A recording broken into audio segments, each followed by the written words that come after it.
Hi friends, I'm Phoebe. I'm on a music discovery journey and I would like to invite you along for this ride. I am catching up on all the music that I've missed out on over the years, and whilst I've consumed a lot of music, I haven't consumed it all. Sadly, I know. How dare I? I don't think any of you have consumed it all either. Have you listened to every piece of music ever written? No. Good. I don't feel so alone. Anyway, please like and subscribe if you would like to listen to some of my great finds along the way. I am doing more Ren chapters today, or at least we're doing one, and I think one is enough at a time. This is chapter 4. Now I've just done a search, so I don't know if this is entirely right because the Google AI help has come up, and I hate AI. Can't even say it. I hate AI. That it's an overview. It says Ren's chapter 4 is the song titled Hold On. So I have just got the lyrics up for Hold On. And I'm going to watch chapter 4 now, and we'll see how we go. I know these are quite emotional, so even more reason to kind of just do one at a time, see how I feel, lighten the load with some fun stuff. Yeah. All right. Let's see where this one takes us. It's 12 minutes long. Let's see how much I can talk as well. Oh, clap sync. Nice.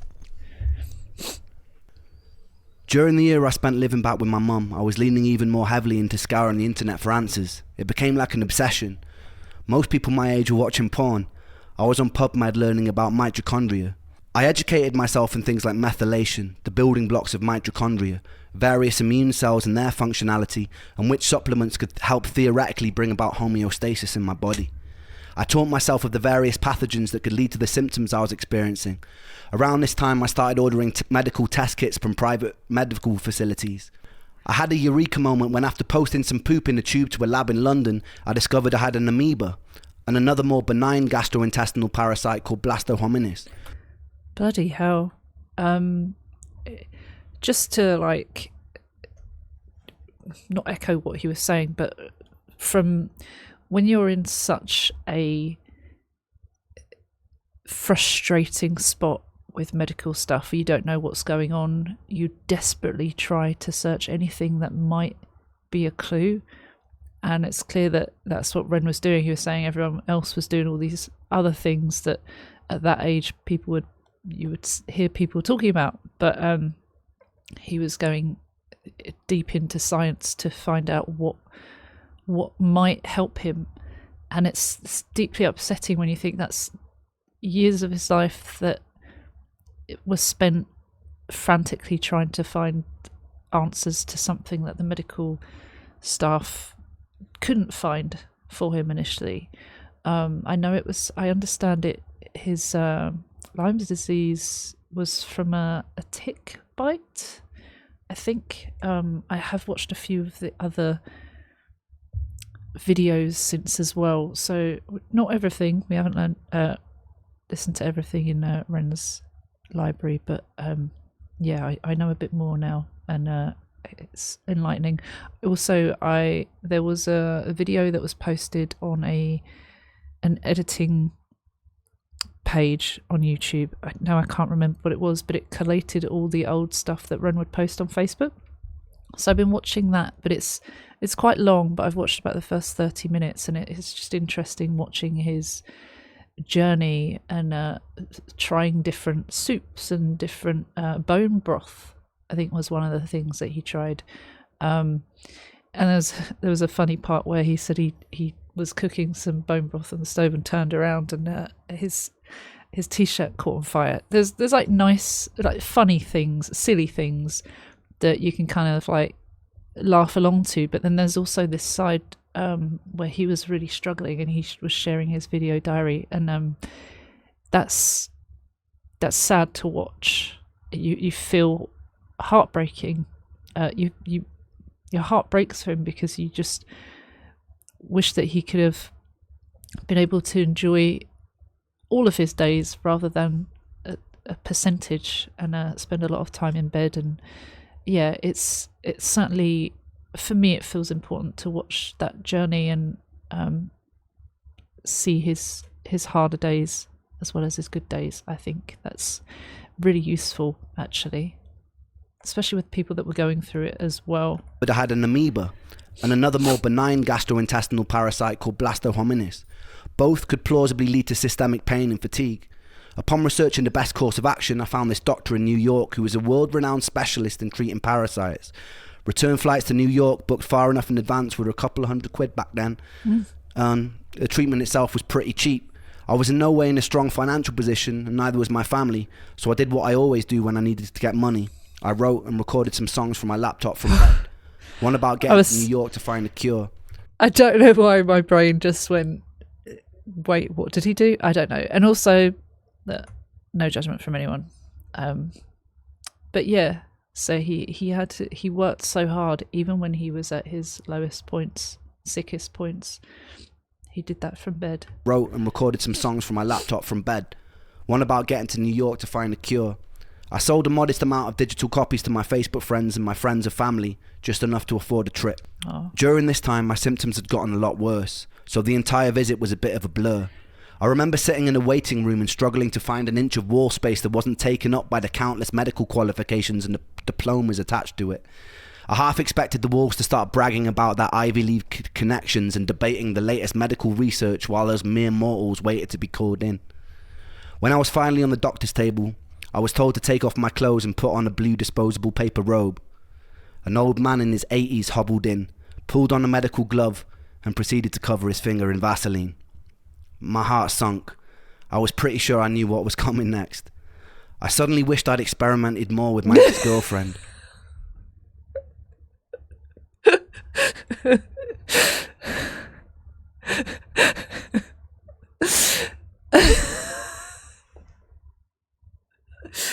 Oh.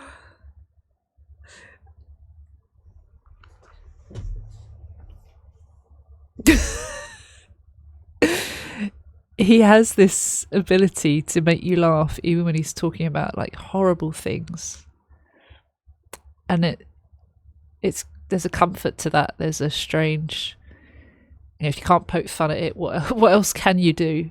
Honestly, Vaseline on a glove, on the finger. I think most people know what that is alluding to.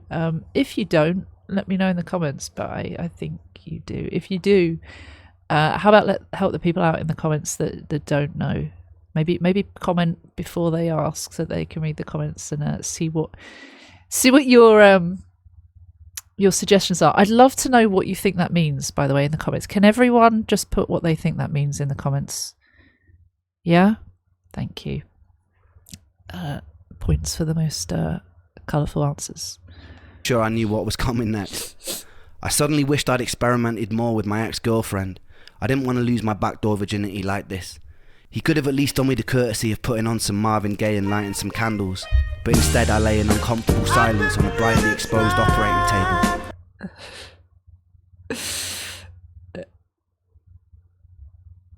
This might, if the volume goes a bit weird here, it's because YouTube has found copyright material that I can't share without being penalised.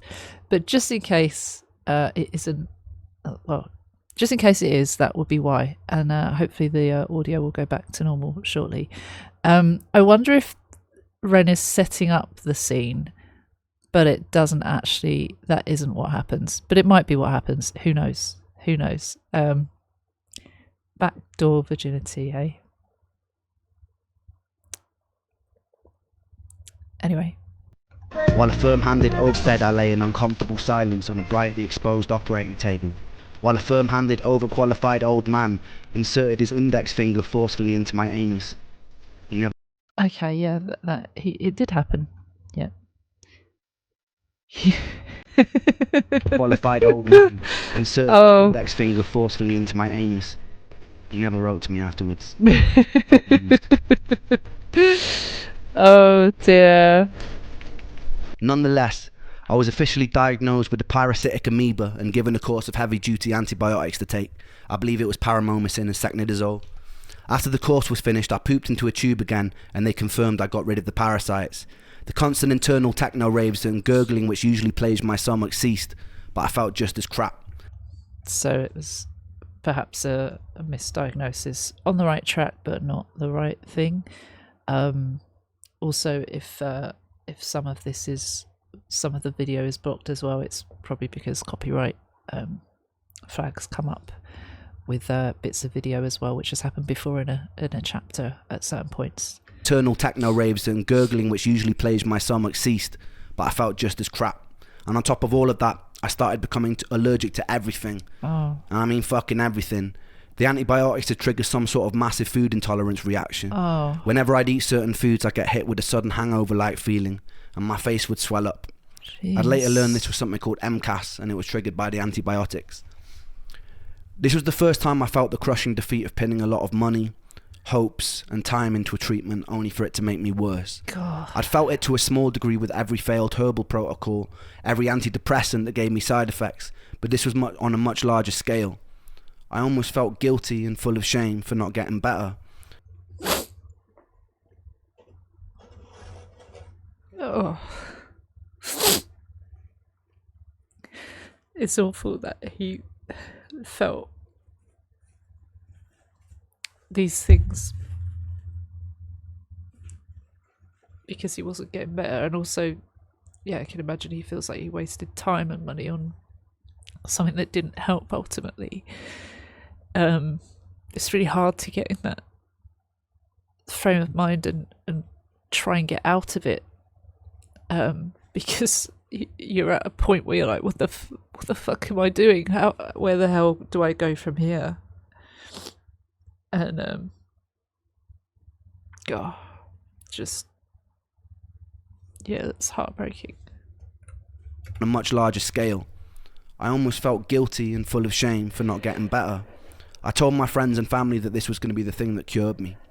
Not only did it fail, but I was now unable to tolerate basic carbohydrates, fruits, sugar, high histamine food, dairy, grains, without feeling terrible. I felt pretty crushed about that. Yeah, to be stepping backwards even more to things that you would have done without question, or things that have harmed you. That's a whole list of different foods that he was suffering the reactions from. That's dairy, grains, without feeling terrible. I felt pretty crushed about that.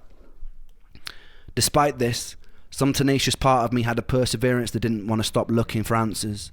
I was obsessed with trawling the internet. I strongly believe if I didn't have that tenacity to keep looking after every defeat, I'd probably be dead today. That's the thing, you when you're crushed and when you feel defeated, there's a point where you can't take any more. So many people go that way. Imagine getting knocked back so many times, wondering why you do it, hoping that there's an answer, but feeling like, well, I haven't had one yet. That could have happened. And I'm so sorry, I keep touching this. Just what keeps you going? So many different things keep you going, but so many different things can make you feel like, what is the point of all this? I've spent so much time, money, telling people certain things. We all get this weird embarrassment of being so sure of something or so hopeful for something and telling people, and then if it doesn't work out, you're like, oh, well, now I look stupid. We don't. It's frustrating, and some people have things to say. Some people might be doubtful and then be like, oh, I told you so. That can really crush someone.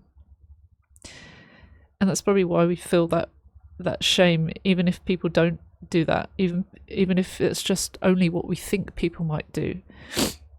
But one comment like that from someone who you would think would have your back or would believe in it with you can be crushing, even if they were right.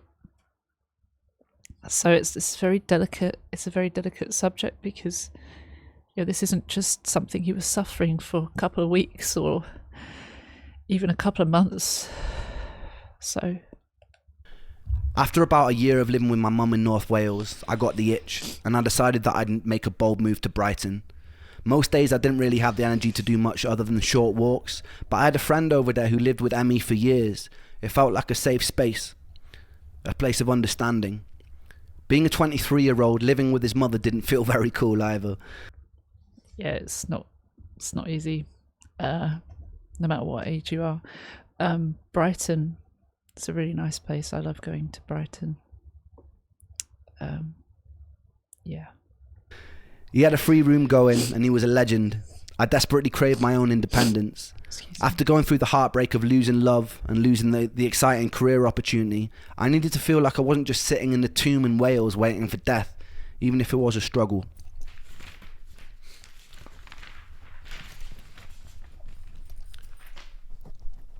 I made the move. It was a really nurturing space, and it was full of the lunatics of Brighton who would come and go. I was still living in a thick haze, but I was meeting people who weren't judging me for it. With this safety, I was slowly finding my personality again.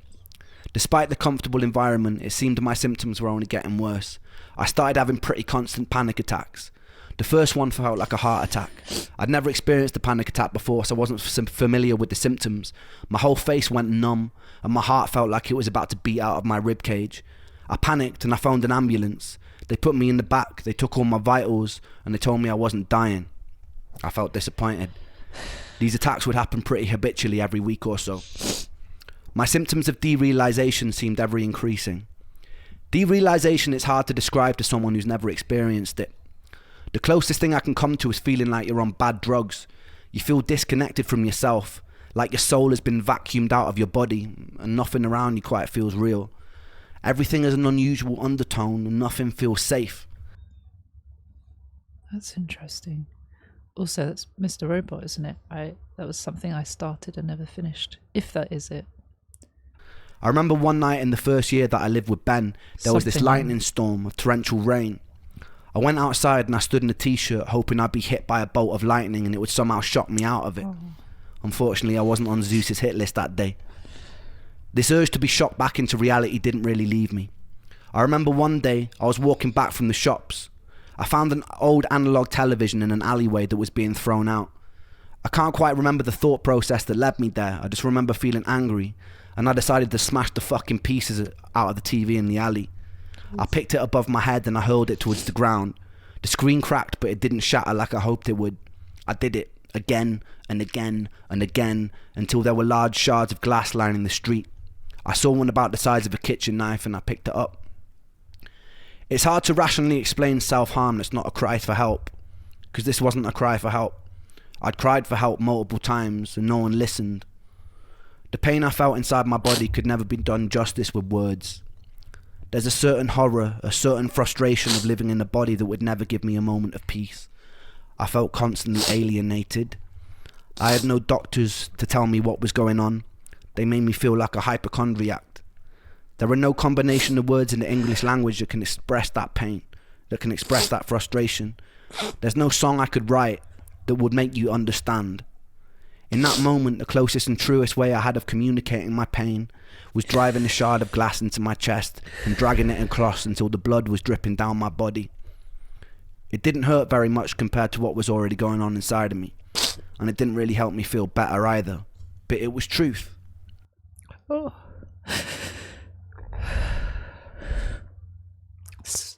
So true when he's saying it didn't even compare to the pain he was feeling. It's a really good way to articulate it. But it's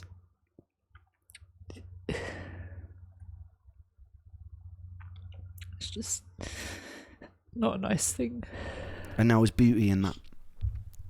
Adrenaline gives you a brief moment of respite, but it wasn't long until I was exactly where I started, just decorated in a little bit more blood than usual. I made sure nobody saw. I didn't want to cause any alarm. I didn't want anyone to be worried. So I cleaned it up when I got home, and then I resumed the life of the undead. It's so... I don't know if this is like a neurodivergent thing to do, or just a disassociative thing to do, or I don't even know at this point, but doing something so what would be shocking to other people like that, and then just flicking a switch and going, yep, back in the real world. I had one of a few times a situation where I think I've talked about this before, where I was in the hospital and they said I couldn't leave until I'd been seen by a doctor and been assessed and perhaps had my stomach pumped or something. And they said, you can't leave, we'll call the police, or we'll send someone after you. And I said to them, well, I'm going home. I'm not on the run or anything like that. I'm going home.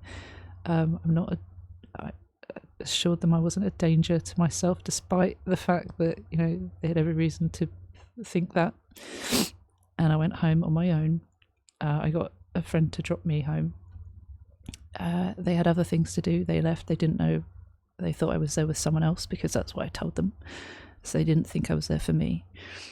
And I had a call from someone at the hospital, medical staff, saying, I've been told you left. Where are you? Are you with someone? And I said, yeah, I'm with my friend. I'm okay. I'm just settling down. And I just needed to get out of there because they told me it was going to be a long wait. And she just talked me through a couple of things, and I wanted to make sure I was okay and with someone. Not once did she check or ask to speak to the person that I claimed was with me, and there was no one with me. And it was really strange. But anyway, this is not even the part of the story I wanted to tell. The thing I suddenly realised was that I would have work in the morning, and I must get to work in the morning. I must go to bed because I need to go to work in the morning. All this other stuff that happened just kind of, I don't know. I just remember going into work and just thinking, this is really strange. Like I'm at work, but like just kind of, yep, right. Let's just get back to normal. It's kind of strange. I know it's not the same, but it just reminded me of that situation. Yeah, it's hard to explain, but it's almost like this flicking a switch to be like, right, let's just back like a zombie almost. And then I resumed the life of the undead. In the next episode, I'll tell you the story of when I was stabbed by an ancient sword and when I met one of the most talented people that I know.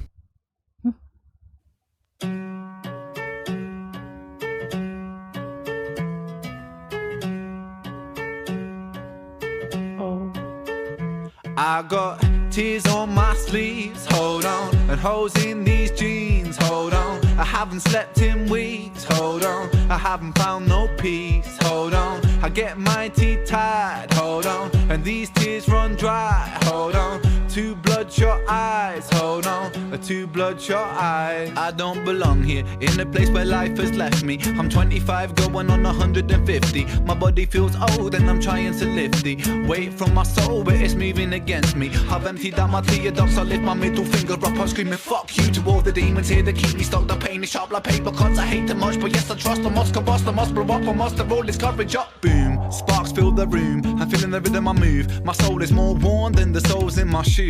Nike trainer blues, a man with none to lose. I think I lost my sanity, calamity in shoes. Poor choice maker, I rip out the pages of fate, then I roll them up like bizzle of paper. Taker, lung full of destiny, a man with no part is a very strange entity. Tears on my sleeves, hold on, and holes in these jeans, hold on. I haven't slept in weeks, hold on. I haven't found no peace, hold on. I get my teeth tied, hold on, and these tears run dry, hold on. Two bloodshot eyes, hold on, two bloodshot bloodshot eyes. Do you ever question your fate? The questions I make, is this all predetermined, the script or a play? Am I the protagonist in this tragedy, or will I be the author of stories unmade? If so, I'll dip in my quill to my ink pot, keep on writing, never stop until my beating heart it flops. I'll write a whole different story. Scene one, a boy full of hope, a boy full of glory. Who stutters, I'm under the top. Would rather be tougher and live it smoothly like butter, but not so bitter and cut up. And so I sit up and shut up. It's like I lit up and struck up the courage never to fuck up. And now I'm feeling the ruckus, feeling the static, and now I'm feeling the flames, and now I'm feeling the strength inside the ring with my pain. My boxing gloves and my hope that I trust to bust an uppercut, cut my demons up. Boom like a tsunami, smooth like a punani, bend the words like origami. Salvador, I'll be the Dali, only love like Bob Marley. Golden ticket, call me Charlie, riding Harley's Bengali. Tiger style, call me Arnie. I'll be back. Now cut the slack, track your facts, relax, shit in the beast, and then seek it in the beast. And I'll reach the canopies, and yes, we climbing, building a brave new world inside a whole new designing. With all this fire, we burn like the sun. A new dawn is rising, a new dawn it comes. Yeah, diggity diggity down with all this corporation. They burn up the land for the greed that they run. Run deep with their roots, but their roots can be lifted. I'll be a renegade, yes, I'll make a fist kid. Try to seek truth in the kingdom of lies. A boy so lost with two bloodshot eyes. Tears on my sleeves, hold on. And holes in these jeans, hold on. I haven't slept in weeks, hold on. I haven't found no peace, hold on. I get mighty tired, hold on. And these tears run dry, hold on. Two bloodshot eyes, hold on. Two bloodshot eyes. Ha, ha, ha. Hold on. Hold on. Ha, ha, ha. Hold on. Hold on. Two bloodshot eyes. Hold on. Hold on. Two bloodshot eyes. Woo.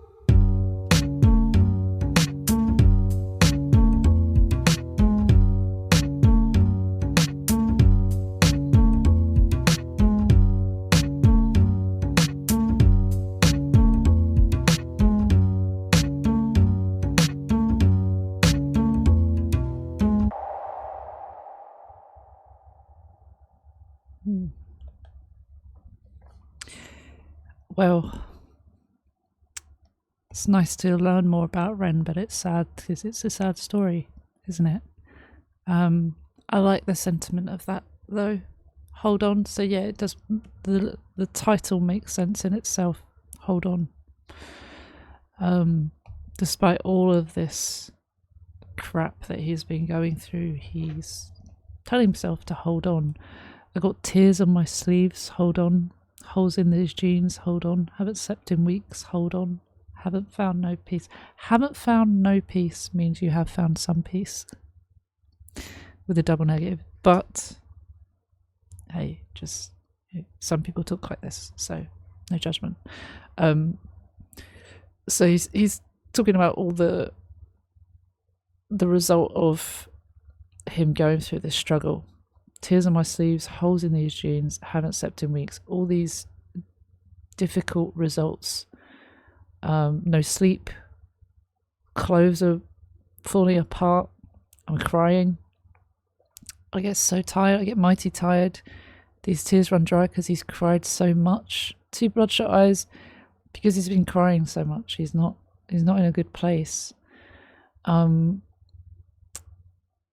I don't belong here in the place where life has left me. Feeling like I shouldn't be here. Why am I here? What, how did this happen? I'm 25 going on 150. The symptoms he was going through, making him feel like a really fragile old person that's dead. My body feels old and I'm trying to lift the weight from my soul, but it's moving against me. That this utter defeat. I've emptied out my tear ducts. I've cried enough. I lift my middle finger up. I'm done.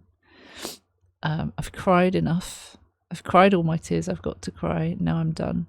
I'm screaming fuck you to all the demons. So again, it's, I'm holding on at all costs, even though I shouldn't be at this point. I'm holding on.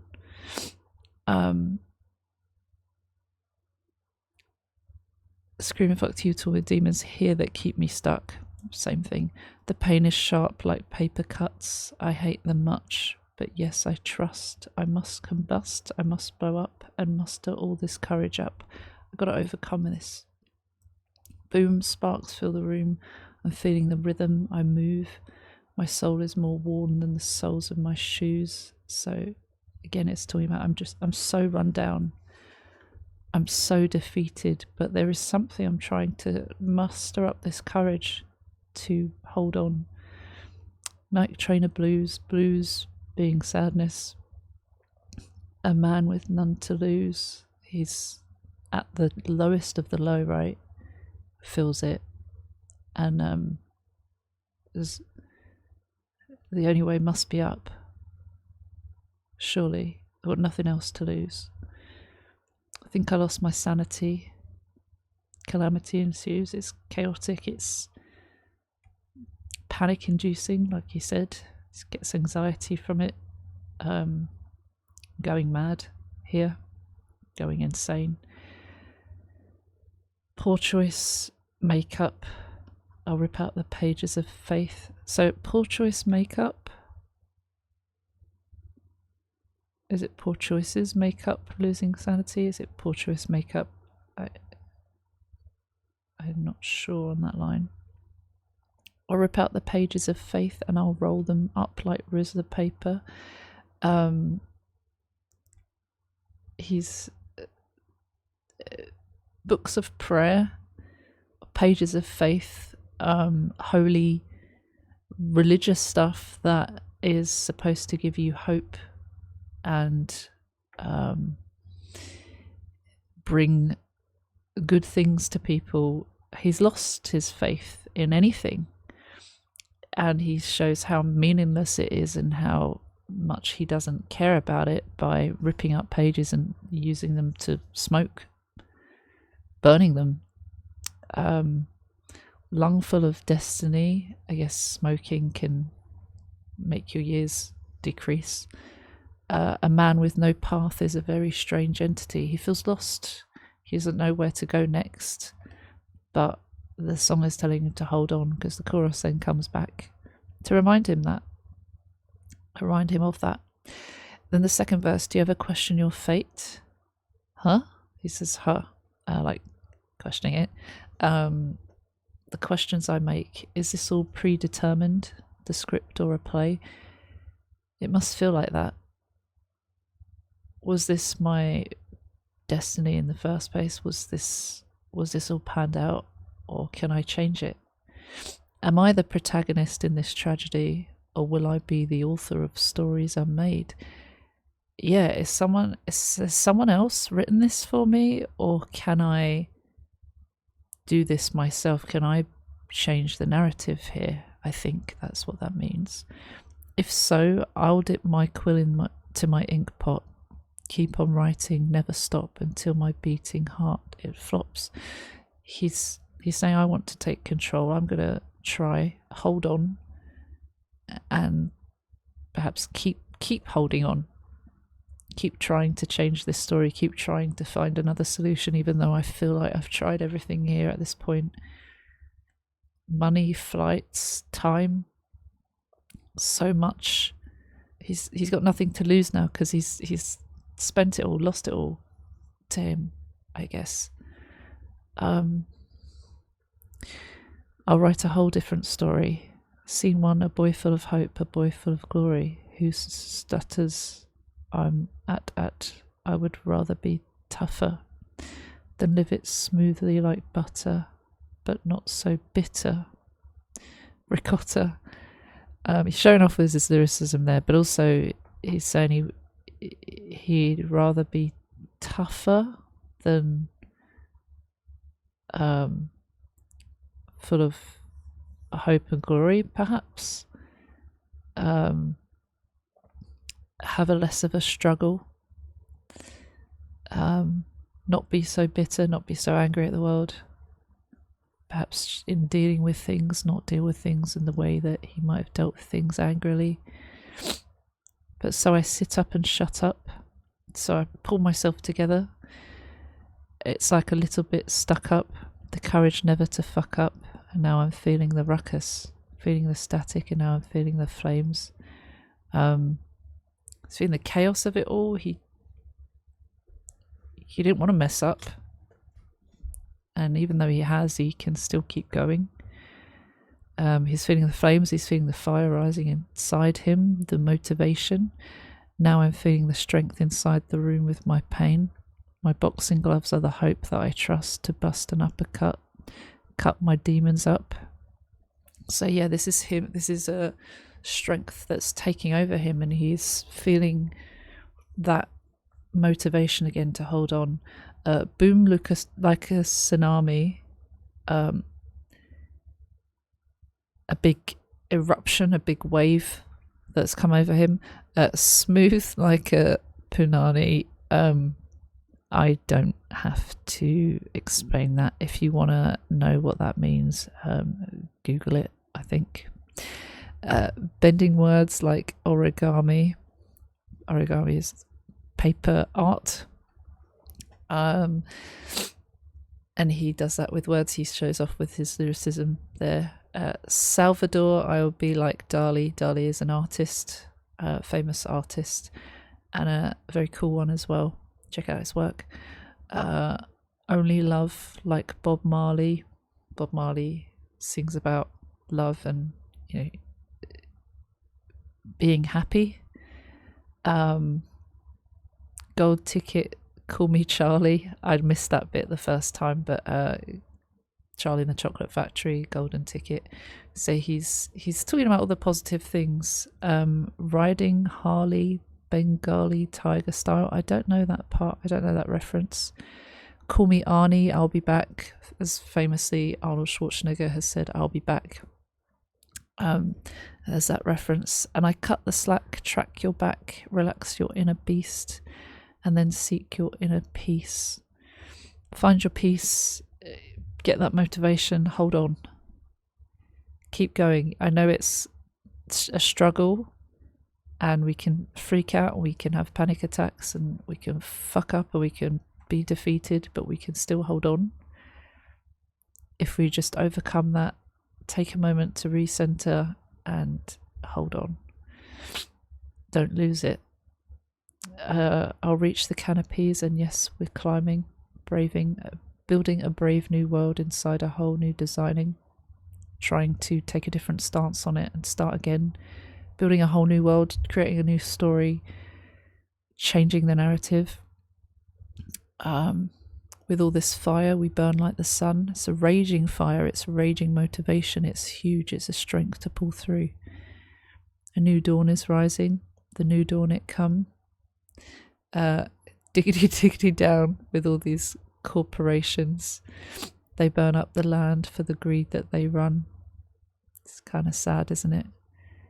I wonder if that's to do with medicine and how expensive some medicine can be, unnecessarily expensive some can be, to literally save lives.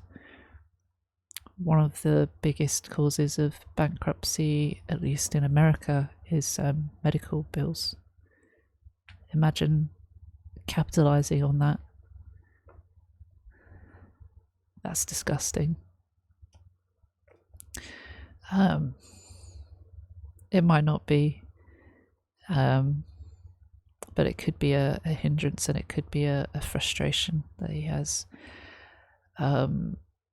And also the state of the world. The National Health Service, NHS in the UK, is in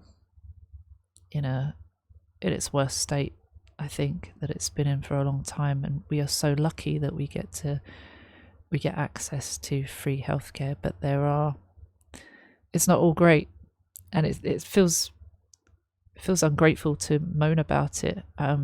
It's just stating facts, with other entities having influence on the state of it. By the way, it's rich people trying to privatize, trying to make rich people richer, essentially, trying to create a health service similar to America, as I understand. That's a whole subject, but could be that that's an element of what Ren is talking about there. Runs deep with the roots, but their roots can be lifted. Things can change. I'll be a renegade. Yes, I'll make a fist kid. Try to seek truth in the kingdom of lies. And boy so lost with bloodshot eyes. Seeking answers in America? Is he saying that's what the kingdom of lies is, or is that in just the world? Is a kingdom of lies, because it's not just one place that feels like there are lies. It's the corporations and the greedy that force us. Yeah, I think more and more that I read of this, it feels more appropriate. Capitalizing on sick people. I can't remember where I heard it, but someone said, the medical industry, they want us to be sick so that they can keep making money. Imagine that. And then that's the end of the song. It ends by playing out the chorus and repetition of some of the lines, but it's at least it's a message to hold on despite all of the things that are being thrown at you and how low you feel right now. This is a message to self to hold on. Perhaps that's what Ren's saying, and he's got this far.